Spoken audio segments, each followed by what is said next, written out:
Bienvenue sur Parlons de votre mental, le rendez-vous pour venir booster vos ressources psychologiques et votre mindset en écoutant des invités inspirants chaque semaine. Vous souhaitez être performant dans vos réalisations personnelles, professionnelles, tout en étant bien dans vos baskets? Nos invités de la saison 3 nous partageront comment ils font pour développer leur confiance en eux, leur motivation au quotidien, leurs méthodes pour gérer les échecs, la pression, le stress.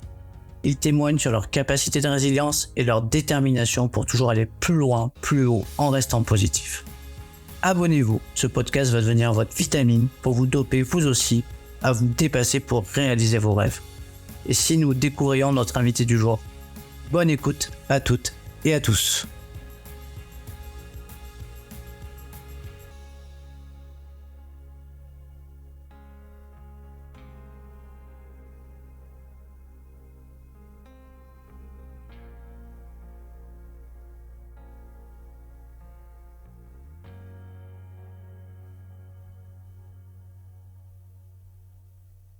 Bienvenue à toutes et à tous pour un nouvel épisode de Parlons de votre mental. J'ai la chance aujourd'hui d'aller à la rencontre de Amina Zidani, une athlète de haut niveau dans la discipline sportive et la boxe. Bonjour Amina. Bonjour Sébastien. Alors je suis très très content de pouvoir te recevoir sur l'émission Parlons de votre mental. Et voilà, on va parler de toi, de ton parcours, de ta discipline sportive qui est la boxe, de ton actualité aussi. Yes. Voilà, il y a les JO 2024 en préparation. Voilà, il y a plein de choses. Beaucoup d'entraînement en ce moment, de préparation.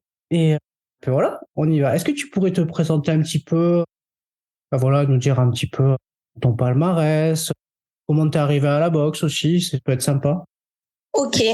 Alors, mon palmarès, je suis aujourd'hui 6 fois championne de France, médaillée de bronze au championnat du monde et en route pour les Jeux Olympiques. Donc, route pour le premier tournoi de qualification pour commencer. Et voilà, aujourd'hui, l'objectif principal, c'est vraiment la qualif à court terme et la médaille d'or l'année prochaine. Donc voilà, donc en fait, il y a les Jeux européens qui arrivent très vite là. Je sais pas les dates en tête, mais c'est très proche. Du 22 au 3 juillet. Ouais, c'est demain, quoi. Demain, exactement. Ok, super. T'as un sacré palmarès. Et du coup, comment tu t'es arrivé à la boxe? Alors, je suis arrivée à la boxe à l'âge de 18 ans parce que j'ai visionné des vidéos de Leila Ali, donc qui est la fille de Mohamed Ali. Et cette femme m'a donné envie d'essayer la boxe parce que ce qu'elle dégageait sur le ring, ça me plaisait vraiment et j'avais envie de lui ressembler, d'être cette femme charismatique, sûre d'elle. Et donc, c'est comme ça que j'ai essayé mon premier entraînement et j'ai tout de suite accroché. Ok. Tu t'entraînes dans quelle région? Alors, aujourd'hui, je suis licenciée dans mon club formateur qui est la Don't Panic Team, région de Normandie au Havre. Mais je m'entraîne en région parisienne avec mon entraîneur Kassa Baradji à Drancy. Ok. Bon, déjà, on sait un petit peu pas mal de choses sur toi. On va attaquer, on va faire ton portrait chinois. Est-ce que tu es ok? Ok. Allez, super. Alors, Amina, si tu étais une couleur, quelle couleur serais-tu et pourquoi? Je serais le bordeaux. Et pourquoi? Parce que c'est une couleur que j'aime beaucoup. Voilà, c'est une couleur chaude. Si tu devais choisir un moment de la journée, lequel choisirais-tu? Je pense que ça serait la sieste de l'après-petit-déj, les jours de combat. Donc le jour de combat, on se réveille le matin donc à environ 6h30. On a la pesée qui dure 1 heure, donc de 7h à 8h, donc faut faire la queue parce qu'il y a plusieurs personnes. On est pesé, on passe ensuite la visite médicale. Donc une fois que tout est OK, on peut aller au petit-déj. Donc étant donné qu'on est au régime depuis quelques jours, donc le petit-déj c'est quelque chose de très très sacré. Et après, on a la sieste de l'après-petit-déj. Et je pense que c'est le moment le plus important de ma journée quand je suis en compétition. Et tu arrives à identifier pourquoi? Parce que j'avais faim, je mange, et derrière, je peux dormir vraiment comme un bébé. Donc, voilà pourquoi j'ai choisi ce moment-là. Tu étais une qualité, laquelle choisirais-tu? La loyauté ou la justesse. C'est quoi ton principal trait de caractère?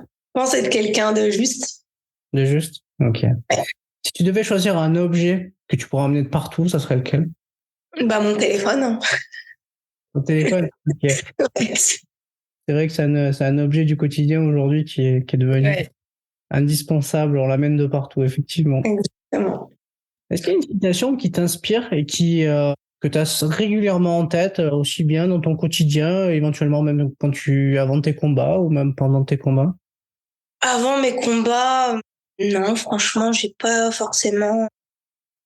Il y a rien qui me vient à l'esprit là tout de suite. En fait, j'ai des périodes où j'ai, par exemple, des musiques du moment ou des citations du moment. Mais honnêtement, là tout de suite, il y a rien qui me vient à l'esprit. Je manque d'imagination. Ok. Et On continue au fur et à mesure du podcast, je te dis. Et j'en ai hyper bien. pas de problème.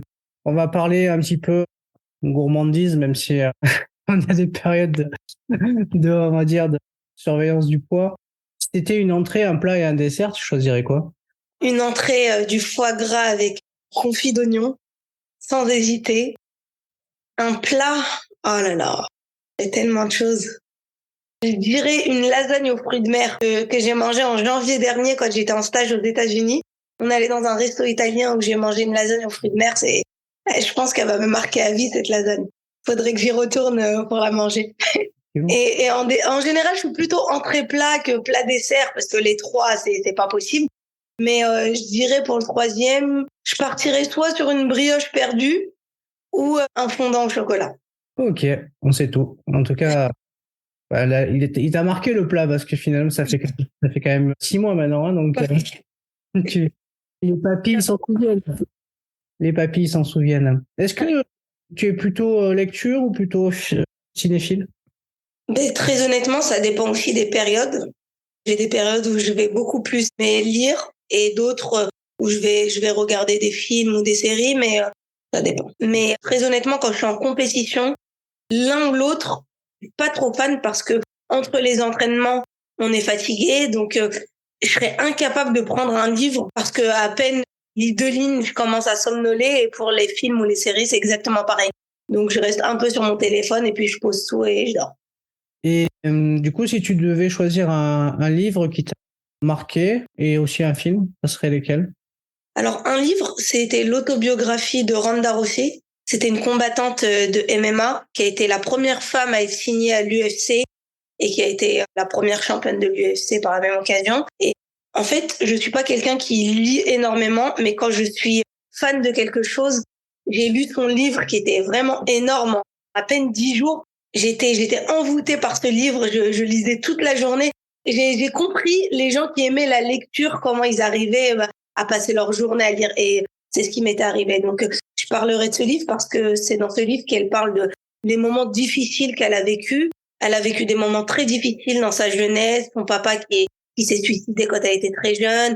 Remonter la pente, ça a été compliqué, mais derrière, elle est devenue la femme qu'elle est aujourd'hui, une grande championne, quelqu'un de humble et quelqu'un qui a réussi, on peut dire ça comme ça aussi. Et un film qui te... Un film, je dirais, N'oublie jamais. C'est un film américain, c'est l'histoire d'un couple. Donc, ils se sont rencontrés quand ils étaient très, très jeunes. Ils se sont mariés et puis, avec l'âge, la femme a été atteinte de la maladie d'Alzheimer. Donc, elle ne se souvenait plus de rien. Du coup, son mari, il venait la voir à chaque fois et à chaque fois qu'il venait la voir, il lui racontait leur histoire qu'ils avaient notée dans un livre. Donc, il reprenait leur histoire comme s'il lui lisait un livre. Et donc, et à chaque fin de l'histoire, la femme se rappelait, en fait, elle avait la mémoire qui revenait. Et du coup, ils avaient pendant 20-30 minutes où ils se retrouvaient vraiment. Et puis, d'un coup, sa mémoire repartait et le mari retombait dans un calvaire parce que tout ce qu'il a vécu avec sa femme, c'est oublié pour elle. Ok. Est-ce que tu écoutes des podcasts? Non. Non. Est-ce qu'il y a une personnalité que tu aimerais que j'invite pour découvrir son mental? Oui. Alors, ça serait qui? Ça serait Teddy Riner. Teddy Riner. Allez, on verra si on arrive à l'avoir. Il doit être pas mal occupé là. Bon, en tout cas, il nous a bien fait plaisir avec son 11e. Ça, c'était le titre de champion du monde. Ouais, c'est le 11e, oui. Voilà. Comme quoi, on n'est jamais fini. Exactement. Ok. Alors écoute, on va revenir un petit peu sur ton parcours maintenant. Qu'est-ce qui t'inspire ton parcours? Et il m'inspire de la détermination, de la discipline, de la résilience, le fait de ne jamais rien lâcher. Vraiment la persévérance et c'est toutes ces choses-là. Aujourd'hui, c'est quoi ta plus grande satisfaction? C'est d'être tout simplement la femme que je suis aujourd'hui, en dehors du fait que je sois une athlète ou une femme ou une fille ou une sœur, puis vraiment, c'est l'être humain que je suis devenue. Et Okay. Tout ça grâce à la boxe? Grâce à la boxe, grâce à mon vécu, grâce à beaucoup de choses. Comme j'avais un ami qui disait, même le boulanger de ton quartier il t'éduque. C'est pour ça que tout l'entourage est important. Donc le fait d'avoir rencontré quelqu'un qui vous a souri à un jour où vous étiez pas au top, eh ben ça vous a éduqué. Professeur qui a été à l'écoute à un moment difficile, ça vous a éduqué. Et en fait, vous apprenez toutes ces choses-là et vous devenez tolérant, vous devenez souriant et c'est ça qui fait une personne. Si je te dis la phrase rendre possible l'impossible, est-ce que ça fait écho à ton parcours? Oh, complètement. Complètement. L'impossible, c'est quelque chose d'abstrait, ça me parle pas. Et je suis le genre de personne où quand j'ai envie de faire quelque chose, honnêtement, je fonce, quoi. Tout simplement. Est-ce que tu as une anecdote éventuellement de quelque chose que t'aurait semblé vraiment pas possible, mais que tu as quand même réussi à faire malgré tout? Je pense que le meilleur reste à venir, mais je dirais juste le fait d'être athlète de haut niveau et du parcours sportif que j'ai aujourd'hui, pour beaucoup, c'était impossible, pas pour moi, mais j'avais beaucoup la réflexion, on me disait, Amina, t'as 18 ans, c'est pas possible à un moment donné, commencer un sport à 18 ans, être, entre guillemets, un peu en surpoids. Il y a des gens, ils ont commencé la boxe, ils avaient 4 ans, 5 ans, 6 ans, et peut-être ils n'y arrivent pas forcément. Mais toi, c'est pas en commençant à 18 ans que tu vas réussir à battre ces gens-là et à devenir la meilleure. Donc arrête de rêver. Tu faisais d'autres sports avant? Oui, j'ai déjà fait du basket quand j'étais plus jeune. J'ai fait du karaté en premier, du basket. Après, j'ai fait un peu de course, du vélo. J'ai toujours fait du sport. J'ai fait du foot parce que ça a toujours été mon sport de cœur. J'en ai jamais fait en club, mais j'en ai toujours fait en famille avec mes cousins, mes amis. Quand même arrivé à la boxe avec des acquis quand même. Quand je dis des acquis, tu avais fait du sport, tu avais travaillé ta motricité, tes habiletés. Oui, c'est ça. Je savais me pousser. Donc même si je connaissais pas le 100% de mes capacités, quand j'allais à l'entraînement, je me poussais au maximum. On va parler de mental et on va explorer un petit peu le tien. L'idée, c'est d'aller à la rencontre de ton mental, de ta philosophie de vie par rapport à ce mot-là. Tu veux le définir, ce mot, le mot mental. Tu le définirais comment, toi? Ben, je dirais que le mental, c'est quelque chose qu'on ne voit pas, qu'on ne palpe pas, mais en même temps, c'est quelque chose qu'on doit travailler. C'est assez abstrait, c'est difficile. C'est pour ça que je pense que aujourd'hui, pour les sportifs, ça ne nous parle pas forcément au début. Et puis, on se rend compte que parfois, on peut avoir des performances ou au contraire des contre-performances qui sont dues à certaines choses qu'on ne voit pas. Et c'est pour ça qu'il faut être bien entouré avec des gens, c'est leur travail, quoi, de travailler le mental, de pousser dans le bon sens du terme. Tu devais définir une personne qui a un bon mental, tu la décrirais comment? Je pense que c'est une personne qui sait se relever dans toutes les situations, qui n'abandonne pas. En fait, c'est pas fini. Ça veut dire à chaque fois que je tombe, je sais que je vais me relever et je vais aller de l'avant. C'est une personne qui a pas peur de l'échec, qui se remet pas sans cesse en question. C'est quelqu'un qui a une certaine positive attitude. Toujours. Aujourd'hui, comment tu te prépares, toi, mentalement, pour préparer pour préparer tes épreuves, voilà, c'est quoi tes outils favoris? Qu'est-ce que tu mets en œuvre pour toi? Souvent, j'aime le répéter, mais la préparation mentale, pour moi, pour un athlète, elle est unique parce que ça dépend vraiment de chaque athlète, Oui. des spécificités de son parcours, de son histoire. Et du coup, voilà, c'est quelque chose qui est unique pour lui. Du coup, toi, Oui, complètement. tu utilises quoi, toi? Moi, je dirais la première chose pour que je sois dans de bonnes conditions, déjà, faut qu'à l'entraînement, faut que ça soit efficace, faut que je sois performante lors de mes entraînements.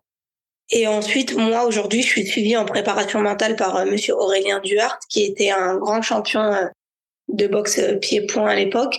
Et aujourd'hui, il sait très bien comment me parler. Et donc, c'est plusieurs séances qu'on met en place au fur et à mesure de l'année. Parfois, ça peut être une fois tous les 15 jours. Parfois, ça peut être 2 dans la semaine. Ça dépend vraiment de mon état d'esprit dans lequel je suis et combien de temps on est des compétitions.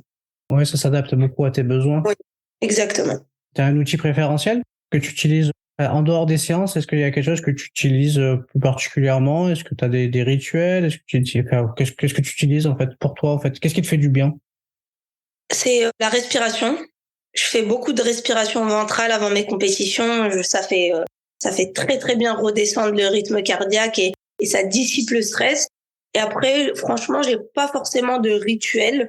On va dire J'en ai certainement, par exemple, je commence toujours à mettre mes bandes de la main droite, des choses comme ça, mais si j'ai oublié, j'ai commencé par la main gauche, je vais pas le retirer parce que je me dis, si je fais ça, je vais perdre. Pas du tout superstitieuse, donc voilà. Quand le travail il a été fait en amont, c'est pas parce que j'ai pas mis le bon slip que je vais perdre. Le bon slip, le bon gant. Excellent. Ah, ça me fait rire. Ouais, moi je viens du tennis, il y a quand même beaucoup de joueurs superstitieux. Ouais. Bah, dans le sport en général, il y en a vraiment pas mal. Quelques-uns, effectivement. Ok, on va parler de la confiance. Comment tu as bâti ta confiance? Est-ce qu'elle s'est construite avec le temps et l'expérience ou tu as déjà eu dès le départ? Souvent, en fait, j'ai beaucoup d'athlètes qui me disent que leur environnement familial était très positif et très encourageant. Et du coup, ils sont déjà partis avec un capital de confiance très élevé. Et d'autres qui nous ont dit que c'était l'inverse, c'est-à-dire que c'est grâce aux expériences, aux réussites qu'ils avaient construit leur confiance. Toi, tu es dans quel cas? Alors moi, j'étais dans le cas où, avant même d'arriver à la boxe, j'étais quelqu'un qui avait confiance. J'avais confiance en moi. Et puis, en fait, quand j'ai commencé la boxe, j'avais encore confiance en moi. J'étais vraiment très, très bien quand j'étais au sein de mon club. Et puis, j'ai eu une période assez difficile quand j'ai intégré l'équipe de France. Quand on arrive en équipe de France, on passe du champion de son club, de sa région, où j'étais même championne de France, à l'équipe de France, où là, il y a des filles qui sont titrées, il y a des filles qui ont vraiment des palmarès, et où l'entraîneur, il nous accorde pas la même importance, on va dire. Et j'ai subi un petit peu ça, et ça m'a vraiment fait beaucoup perdre confiance en moi. Même sur mes compétitions, mes entraîneurs, quand ils me voyaient, ils me reconnaissaient plus. Ça a été difficile. J'ai passé des années difficiles où j'ai perdu confiance en moi et j'ai dû refaire un gros travail sur ça. Ok, c'est là où du coup on va dire l'utilité des compétences d'un préparateur mental sont importantes aussi pour travailler là-dessus. Et puis voilà, tout l'environnement, quoi. L'environnement positif que peut avoir un athlète, quoi. Puisque au final, c'est tout un team qui travaille autour d'un athlète. Faut pas l'oublier. Ouais, bien sûr. Et quand il n'y a pas cette relation avec son staff, il n'y a pas cette complicité, c'est très difficile de faire quelque chose. Comment tu te situes par rapport au droit à l'erreur, sachant que tu es dans une discipline sportive où finalement, quand on est sur le ring, le droit à l'erreur, il peut faire mal, quoi, on va dire. Il peut être même du coup, c'est ça, nous, le droit à l'erreur, il peut faire très très mal parce que, par exemple, si je prends l'exemple du foot au championnat, en Coupe du Monde, on a les phases de poule, donc on rate le premier match, on peut se rattraper. Nous, on arrive, par exemple, sur un tournoi de qualification, je dois arriver en demi-finale pour me qualifier, je rentre en huitième, il y a quelque chose qui se passe mal, je perds. Là, c'est entre guillemets dramatique parce que ça fait des mois que je prépare cette compète et de perdre, on va dire, ça me ralentit un petit peu dans la quête de l'or olympique. Mais je dirais que je suis plutôt quelqu'un de très difficile envers moi-même. Je suis assez dure, mais j'apprends au fur et à mesure avec mon préparateur mental. On apprend vraiment, on va dire, à adoucir les angles pour être plus compréhensive avec moi-même, pour être plus reconnaissante envers moi-même aussi. Ok. Ouais, t'as un haut niveau d'exigence. Oui. On va parler du regard des autres. Comment tu te situes par rapport au regard des autres? Parce que finalement, aujourd'hui, quand on est athlète, on est quand même beaucoup observé, notamment par la presse, soit qui nous adule, soit qui nous adule pas du tout. Soit qui nous enterre. Il y a pas d'entre-deux, quoi. C'est en bas. Et puis après, il y a tout l'environnement. Et puis, quand on est voilà, c'est un show, la boxe. Ouais. Un peu par rapport au regard des autres. Est-ce que c'est quelque chose que tu as dû travailler dessus ou c'est quelque chose que tu fais avec? Non, c'est quelque chose qui était assez naturel chez moi. Dès mes débuts en boxe, sur mes premiers combats, on me disait oh, tu dois être stressé, tu boxes chez toi. Alors pas du tout, bien au contraire. Moi, quand je suis chez moi, j'ai l'impression d'être imbattable tellement je me sens poussée par la foule, par ma famille, par mes amis qui sont là. Donc très honnêtement, c'est pas quelque chose qui me dérange d'être observée ou d'être critiquée. C'est des choses qui me passent au-dessus de la tête complètement. Donc je reçois tout l'amour et tout le soutien et le reste, ça m'atteint pas du tout.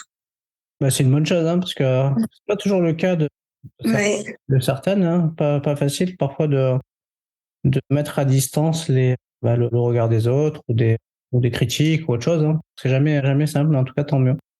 Est-ce que tu as des techniques pour toujours rester positive? J'ai appris à en avoir. J'ai appris à en avoir il y a pas si longtemps que ça. Alors, moi, je suis quelqu'un, quand je me réveille le matin, je suis un peu de mauvaise humeur. Faut pas trop me parler tout de suite. Et en fait, je me suis rendu compte que c'était de la perte de temps de gaspiller 30 minutes ou 1 heure à être de mauvaise humeur, à vouloir parler avec personne parce qu'on vient de se réveiller. Et en fait, j'ai fait un gros travail sur ça, de me dire, maintenant, je vais me réveiller, je vais me forcer. Quitte à jouer un rôle, je vais me forcer à être de bonne humeur. Et en fait, en le faisant, je me suis aperçue, parce que dans la journée, je suis quelqu'un à qui je suis de bonne humeur, je rigole tout le temps. Et du coup, je me suis forcée à le faire. Et en fait, je me rends compte, j'ai l'impression que c'est un style de vie d'être de bonne humeur. C'est-à-dire, maintenant, je me lève le matin quand on est en stage. Avant, tout le monde savait qu'il fallait pas me parler la première demi-heure. Et là, mais dès le début, je rigole. C'est moi qui commence à taquiner. Et en fait, ça m'a fait gagner de l'énergie, ça m'a fait gagner du temps. Et je commence très, très bien ma journée. Ouais, du coup, tu t'es créé une autre habitude, en fait, tout simplement. Exactement, tout simplement. Ouais. Oui, on peut toujours travailler sur ses attitudes et sur ses comportements. Il suffit juste d'en être persuadé, je crois. C'est ça, exactement. On a fait une compétition en février dernier et on avait fait un stage et ensuite on a enchaîné avec un tournoi, c'était en Bulgarie.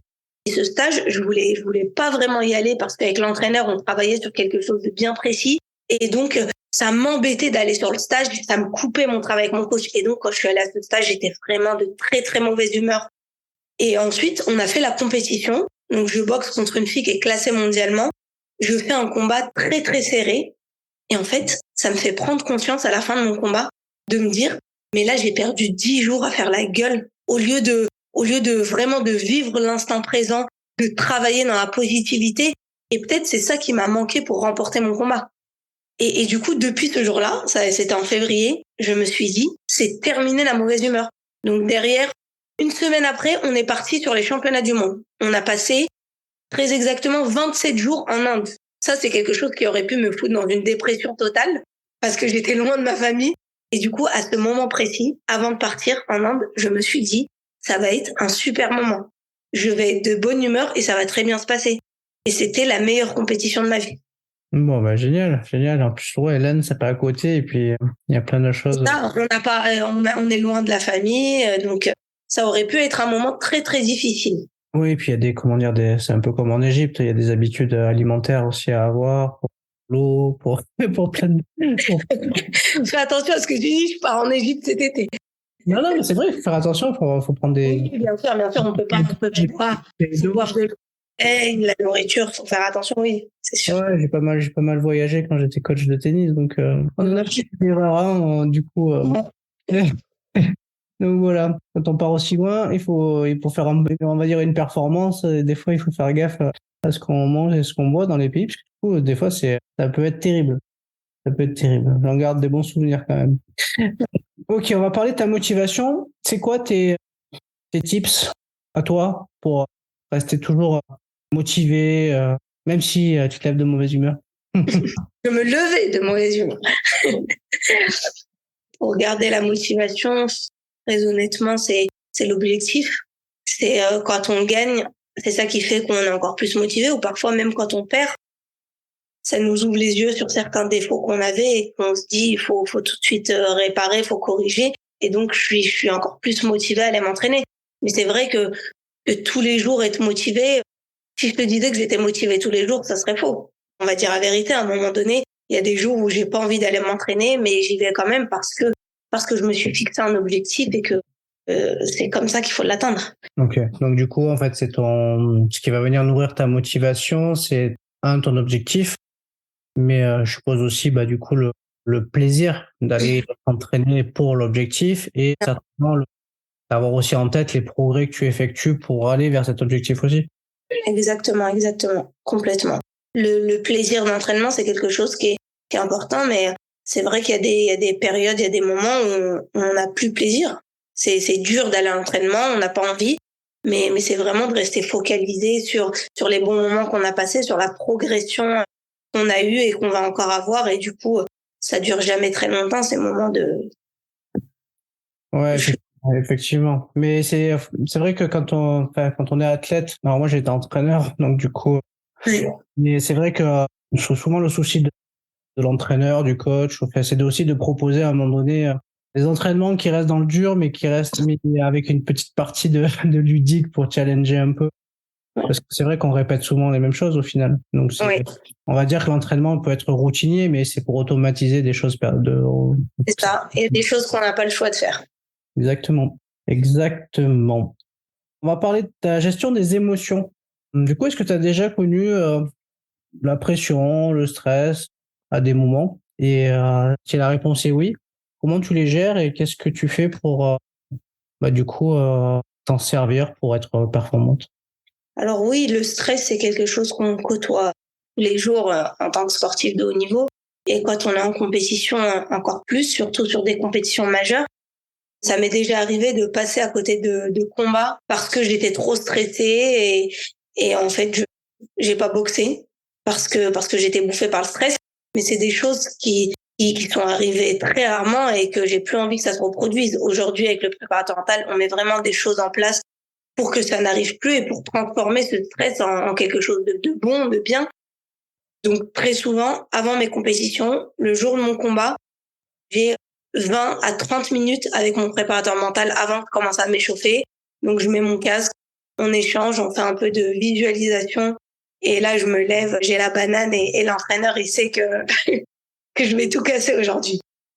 Ouais, tu parles de visualisation. C'est Djokovic dans son discours là de remise des prix là, Roland, qui explique qu'à chaque jour, il visualise toute sa réussite sportive. En fait, il la voit et il dit que ça transpire dans chaque cellule de son corps. Oui. Mais c'est important. C'est important de se créer on va dire son film de visualisation de positivité.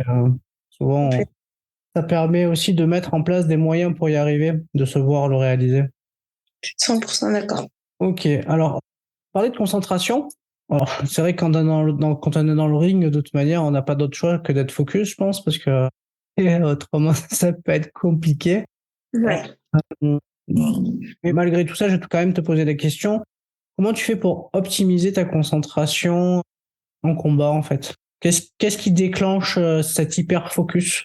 La concentration, c'est quelque chose de très difficile à maintenir sur 3 fois 3 minutes, étant donné que nous, on boxe 3 rounds de 3 minutes avec 1 minute de repos entre. Et 3 minutes, ça peut paraître très très long de rester concentré et focus, par exemple, sur une tactique. Et ça m'arrive parfois, pendant mon combat, de me déconnecter. Donc, mon corps est là, je bouge naturellement parce que c'est des choses automatiques qu'on a déjà travaillées, mais je suis pas concentrée et ça se voit à l'extérieur. Donc, je me fais engueuler souvent par le coach quand ça arrive.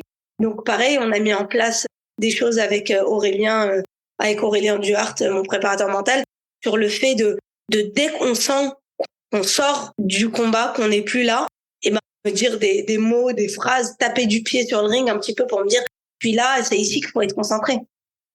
Taper du pied. Ouais, ça peut arriver. Il y en a plein d'autres, mais ici, c'est, on va dire, le plus rapide. On va parler de détermination. Il y a une phrase que j'entends souvent ou que je lis très régulièrement où, en fait, la phrase est la suivante: pour avoir une force mentale, il ne faut rien lâcher. Qu'est-ce que tu en penses, toi? Comment tu te situes par rapport à ça? On pourrait même la dire dans l'autre sens, je dirais, il ne faut rien lâcher pour avoir une force mentale. Ça, c'est la phrase. Ouais, tu peux la tourner dans les... Ouais, je dirais que l'un va avec l'autre. C'est une réalité à un moment donné. C'est que si j'avais abandonné au moment où l'entraîneur de l'équipe de France, l'ancien, ne croyait pas en moi, ben j'aurais jamais atteint le niveau que j'ai aujourd'hui et j'aurais jamais développé mon potentiel. Donc oui, je dirais qu'il faut continuer de travailler, faut pousser pour développer son mental. En fait, c'est dans le dur que ça se développe. J'ai fait un peu le tour de toutes les questions que j'avais envie de te poser. Donc je te remercie pour ton temps. C'est quoi les prochains objectifs là? C'est quoi tes prochaines échéances qui arrivent? Donc je sais que il y a des Jeux européens, tout ça. Oui, c'est ça. Derrière, c'est les JO directs en fait, c'est ça? Non? Alors les JO, c'est en juillet prochain. Et donc avant ça, on aura pas mal de compétitions encore de préparation. On a normalement un championnat d'Europe mars prochain. Mais voilà, on n'a pas de date fixe. Et très honnêtement, là, je vois rien d'autre que les Jeux européens. Ouais, step by step. Voilà, step by step. Exactement. Ok. Alors écoute, Amina, merci beaucoup. En tout cas, merci à toi.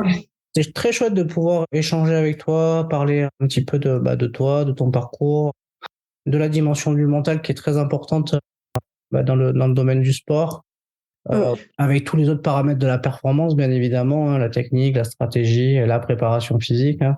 Et puis sans oublier tout l'environnement qui se constitue autour de la tête pour le mettre dans les meilleures conditions possibles de performance Complètement. et de bien-être. J'ai pour coutume de laisser le mot de la fin à mon invité pour pour sensibiliser ou parler de quelque chose qui te tient à cœur ou faire réfléchir les gens qui écouteront ce podcast.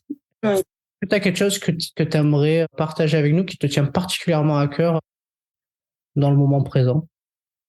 Très honnêtement, le mot qui me vient à l'esprit, c'est la tolérance. C'est le fait d'être tolérant avec les gens, d'aider son prochain, d'être tout simplement sympathique, souriant, et ça peut en aider beaucoup. C'est tout, hein. Être gentil, être quelqu'un de bien. Tu dis c'est tout, mais c'est beaucoup, oui, mais ouais. C'est clair, la gentillesse aujourd'hui et puis l'entraide, c'est quelque chose d'important. Mais je trouve que les valeurs du sport sont importantes pour ça, puisque c'est quelque part le sport aide à véhiculer ce genre de choses-là aussi, quoi. Oui, complètement. Merci beaucoup. Bonne fin de journée. Bonne fin de préparation et puis. Merci. Salut, à bientôt. Au revoir. Si cet épisode t'a plu, tu peux le partager en t'aidant ou en lui laissant 5 étoiles sur Apple Podcast. Tu pourras aussi être tiré au sort pour gagner un test OMSAT pour évaluer tes qualités mentales.